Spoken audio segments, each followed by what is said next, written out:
اسی لیے فرمایا گیا کہ جب افطاری کا دسترخوان بچھتا ہے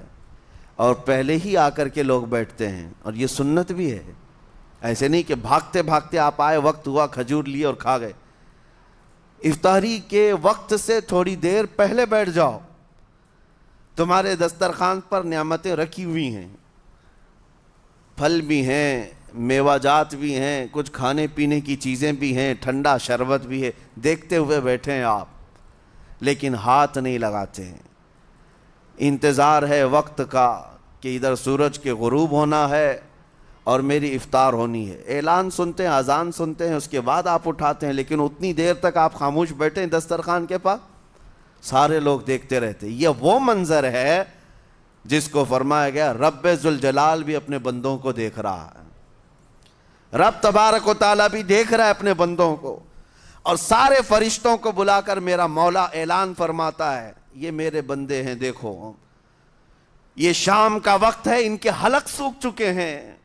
ان کے پیٹ میں بھوک کی شدت ہے اور ان کے سامنے اچھی نعمتیں پڑی ہوئی ہیں، اے فرشتوں دیکھو میرے ان بندوں میں سے کوئی بھی ان نعمتوں کو ہاتھ نہیں لگاتا، یہ صرف اور صرف میرے لیے بھوکے اور پیاسے ہیں۔ اور فرشتوں سے اللہ فرماتا ہے تم گواہ ہو جاؤ، ان کی حلق تر ہونے سے پہلے ان کے لیے میں نے جنت لکھ دیا۔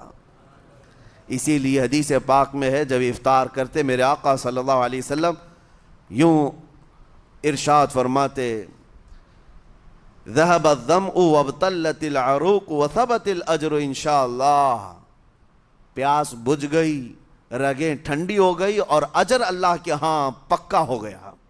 یہ حضور پاک ہر افطار میں عرض کرتے تھے۔ میں آپ کو یہ عرض کر رہا ہوں کہ یہ چھپی ہوئی چیز، اسی کا نام تقویٰ ہے، آپ صرف اور صرف بچے ہیں اللہ کے خوف سے۔ اب سنو حدیث پاک، قیامت کے دن حساب و کتاب ہوگا اور جنت میں جانے کا پروانہ کچھ لوگوں کو مل جائے گا اور سب جنت کی طرف جا رہے ہوں گے۔ اس میں بہت سارے لوگ ہیں جو پل صراط پر چل کر کے جنت پہنچیں گے۔ اب جب کافی لوگ جنت کے دروازے پر پہنچیں گے، ایک جماعت ایسی ہوگی جو پورے راستے میں کہیں نظر نہیں آئی، جنت جانے کے راستے میں کہیں نظر نہیں آئی، لیکن جنت کے دروازے پر وہ پہلے سے موجود تھے، چلے تھے نہیں چلے تھے کسی نے دیکھا ہی نہیں۔ دوسرے جنتی ان سے پوچھتے ہیں اس جماعت سے کہ تم یہاں کیسے پہنچے اور یہ انعام کس بات کا ہے تمہارے لیے؟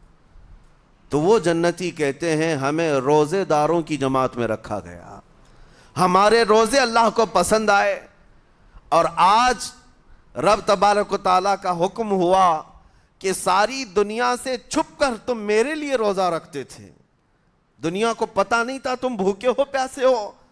اور اے بندو آج سارے لوگوں کی نظروں سے چھپا کر میں تمہیں جنت پہنچاؤں گا۔